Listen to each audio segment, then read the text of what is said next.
শুভ সন্ধ্যা বন্ধুরা। তো আমি পার্ক থেকে আসার সময় বাজার করে নিয়ে এসেছি, তো তার জন্য একটু দেরি হয়ে গেছে। বাজার যদিও বা আমি রোজই করি কম বেশি, কিন্তু আজকে চিকেনের দোকানে একটু ভিড় ছিল, তো চিকেন এনেছি, তো তার জন্য একটু বেশি দেরি হয়ে গেছে। তো এখানে চিকেনটা এনে রাখলাম।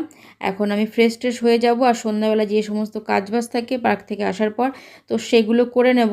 যেমন সন্ধ্যা দেওয়া থাকে, জামাকাপড় ভাঁজ করা, যেগুলো টুকটাক থাকে, তো সেটা করে তারপরে একবার ডিনারের প্রিপারেশন করব। তো এখানে আমি প্রথমে আটাটা মেখে রাখি। প্রতিদিনই আমি সন্ধ্যার পরে আটাটা মেখে রাখি, কারণ আটাটা সেট হয়ে গেলে না রুটিটা অনেকটা সফট থাকে অনেকক্ষণ আগে আটাটা মেখে রাখলে। তো এখানে আটাটা মেখে রাখলাম। তো তারপরে আমি চিকেনটাও তৈরি করে রাখবো, কারণ রুটিটা পরে করব শুধু খাওয়ার মানে যখন বেরোবে হাজব্যান্ড অফিস থেকে তখনই আমি রুটিটা বানিয়ে রাখি। আর এখানে মিষ্টি দিয়েছিল আমার বান্ধবী, মিষ্টি আর মাইসুর পাক 4টে দিয়েছিল, তার মধ্যে একটা আমার দুপুরবেলা খাওয়া হয়ে গেছে। তো ওইটা একটু ঠান্ডাটা কাটার জন্য বের করে রাখলাম ফ্রিজ থেকে, খাওয়ার সময় খেতে হবে না।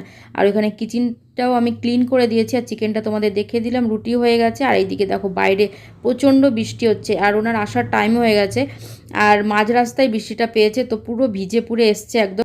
তো আমার এই মিনি ব্লগটা কেমন লাগলো তোমাদের জানিও কিন্তু কমেন্ট করে। তো আজকের মতো চলো টাটা, গুড নাইট।